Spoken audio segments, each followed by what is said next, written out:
Hello everyone, I hope you all are doing well. Today we'll discuss the problem of electrostatics, potentials क्या होते हैं, कैसा होता है potentials का, electric field. तो ये प्रॉब्लम है, एस क्रोटो का प्रॉब्लम है.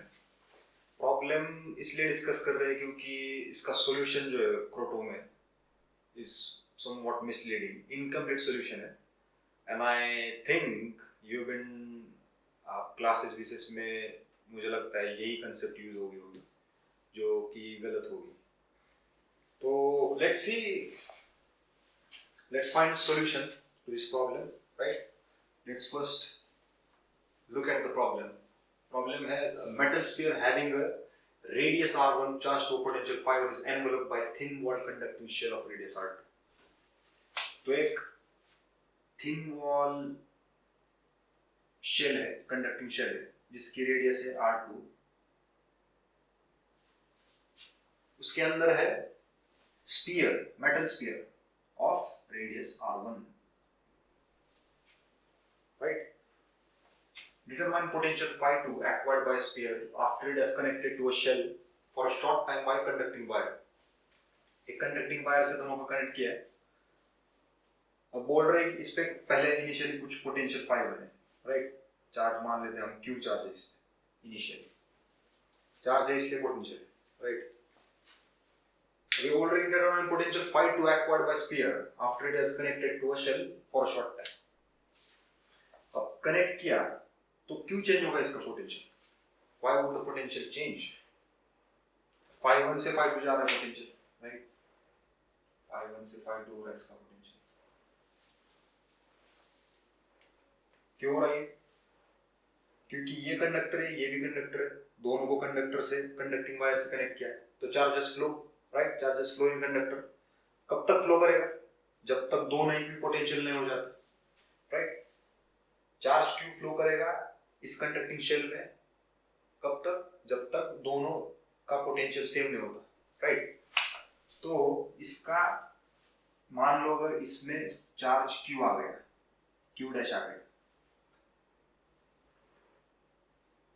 इसका पोटेंशियल phi2 हो गया, राइट? तो इसका भी पोटेंशियल phi2 होगा, दोनों का इक्विपोटेंशियल होगा फाइनल स्टेज में, तो इसका भी पोटेंशियल phi2 हो जाएगा फाइनली. लेकिन इस पे चार्ज क्या होगा फिर? Final charge. इस पे अगर q डैश आ गया, इसमें से q में से फ्लो कर गया q डैश चार्ज, तो बचा कितना? q minus q dash, right? ये चार्ज बचा इस पे. देखते हैं क्या सीन है अभी. पोटेंशियल ऑफ स्फीयर phi1 है. क्या मतलब है इसका पोटेंशियल ऑफ स्फीयर का? phi1 is potential of sphere, right? कितना है, कितना होता है? अगर चार्ज q है तो कंडक्टिंग स्फीयर का पोटेंशियल कितना होता है? q by 4 pi epsilon r. Radius इसकी r1 है, राइट? q होता है ये ऐसे. नॉन कंडक्टिंग का क्या होता है? नॉन कंडक्टिंग का अगर नॉन कंडक्टिंग है, ये तो कंडक्टर है, ये कंडक्टर के लिए, राइट? कंडक्टिंग स्फीयर के लिए. नॉन कंडक्टिंग के लिए क्या होगा? q by 4 pi epsilon naught r cube 3r square minus r square by 2. ये होगा when r is less than r. r इसकी रेडियस है,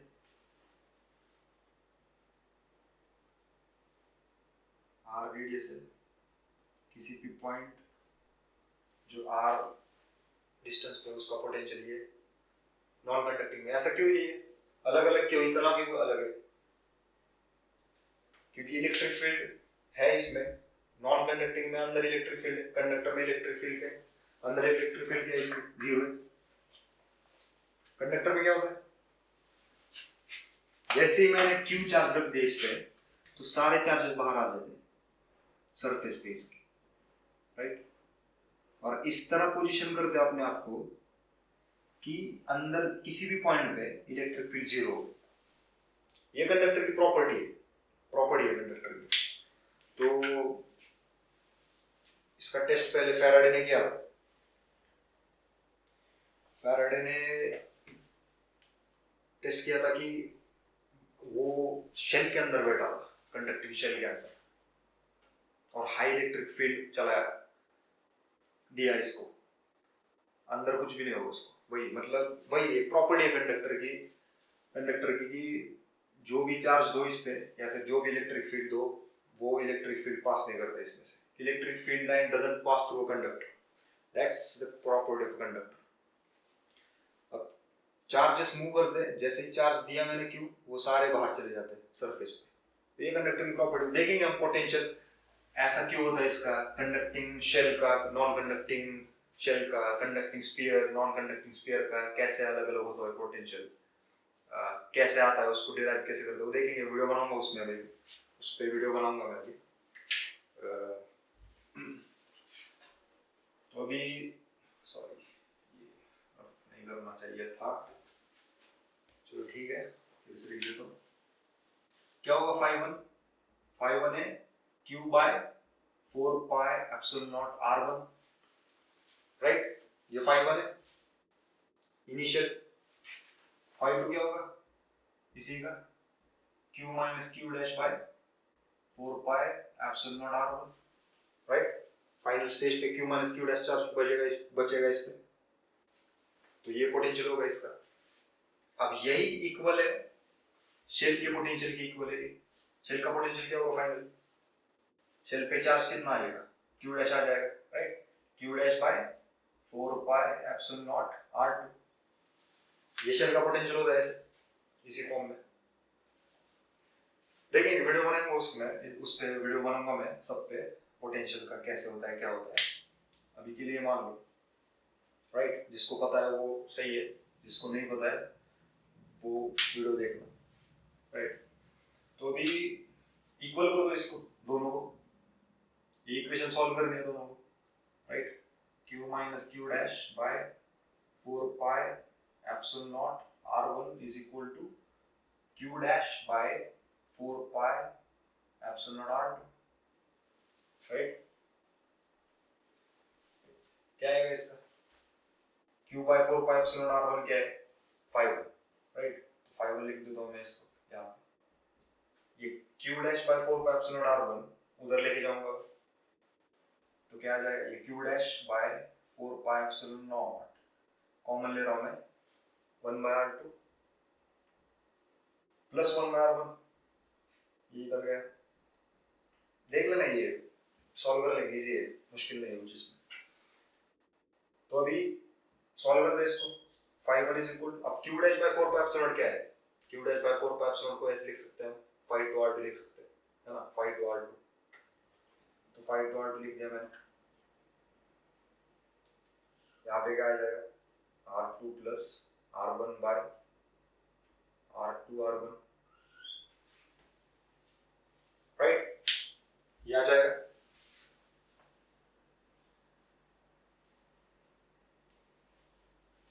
क्या है फाइनल आंसर, r2 r2 निकालो इसमें, 5 1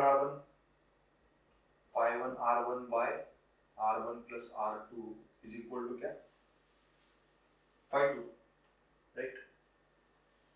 दिस इज द रिलेशन।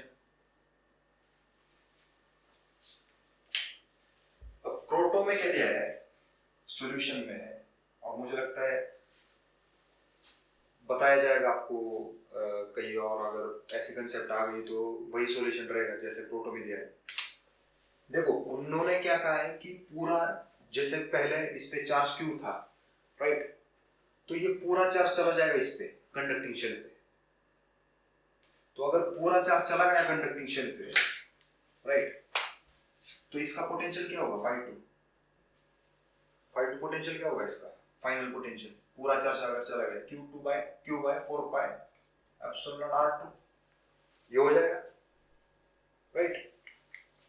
अब देखो रेशियो क्या आ रहा है दोनों का, इनिशियली क्या था, इनिशियली 5 1 था, q by 4 pi epsilon naught r1 था, 5 2 क्या है, q by 4 pi epsilon naught r2,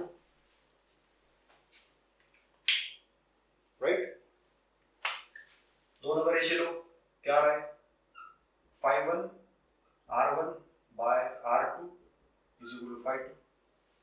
यार क्या सही है ये?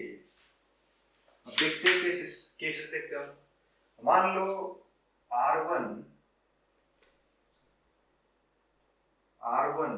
is much less than R2। अगर ये केस है तो फिर ठीक है, तो फिर ये यही आ रहा है ना, R1 is much less than R2, तो R1 by R2 आ जाएगा ये। लेकिन स्पेशल केस में ऐसा आंसर आ जाएगा, ये मोर जनरल केस है, राइट। अब देखो, मान लो R1 is equal to R2 case में क्या होगा, इसमें क्या आ रहा है, phi1 is equal to phi2 आ रहा है। अगर ये दोनों की साइज सेम है, स्फीयर की और कंडक्टिंग शेल की दोनों की रेडियस सेम है, तो ये बोल रहे हैं कि इनके हिसाब से आ रहा है कि phi1 is equal to phi2, दोनों का पोटेंशियल सेम। लेकिन ऐसा तो नहीं है, क्योंकि इस पे चार्ज 0 था पहले इनिशियली, अब कुछ चार्ज तो देना पड़ेगा इनको, इस कंडक्टिंग स्फीयर को इस पे चार्ज कुछ तो रखना पड़ेगा ना, कुछ तो फ्लो करेगा चार्ज।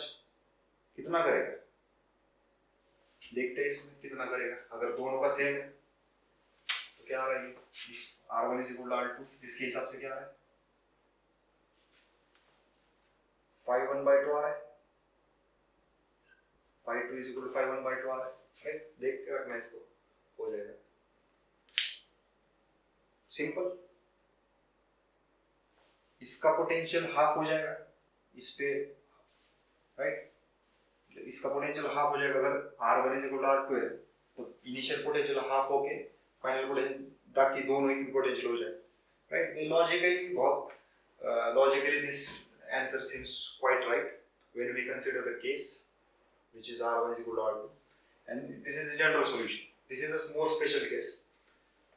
अब क्रोटो में ऐसे दिया है क्योंकि थोड़ा सिंप्लीफाई किया है चीजों को, इतना वो नहीं लगाया उन्होंने, लेकिन this is the general answer, right?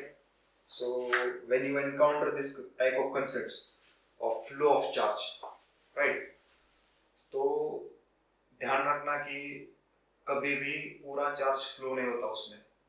अगर मैं एक कंडक्टर को दूसरे कंडक्टर को ज्वाइन कर दूं एक कंडक्टिंग वायर से, तो कभी भी दोनों का आपस में, मतलब एक कंडक्टर से दूसरे कंडक्टर पूरा चार्ज फ्लो नहीं होता, कुछ चार्ज फ्लो होता है, पार्शियल चार्ज, ताकि दोनों का पोटेंशियल सेम हो जाए, राइट। तो आपने वो देखा होगा कि अर्थिंग करते हैं, राइट, अर्थ का पोटेंशियल 0 मानते हैं क्योंकि चार्ज नहीं है कुछ अंदर, तो 0 पोटेंशियल है। और इतना बड़ा अर्थ है कि कितना भी बड़ा कंडक्टर ले लो, उसको कनेक्ट कर दो, तो ये केस आ जाती है, ये वाली, ये कंडक्टिंग शेल अर्थ हो जाएगा, ये स्फीयर एक छोटा कंडक्टर हो जाएगा। तो अगर जैसे ही Q चार्ज रख दो इस पे, ये पूरा चार्ज इस पे चला जाएगा इसके हिसाब से। इसलिए अर्थिंग करते कि ताकि जो भी चार्ज आए वो पूरा अंदर चला जाए। पूरा नहीं जाता वैसे, कुछ तो रहता है, इतना नेग्लिजिबल रहता है, लेकिन वो कि कुछ मतलब 0 ही होता है वैसे वो। तो ये कंसेप्ट है basically, and keep this in mind. So I will take your leave now and we'll meet in the next video.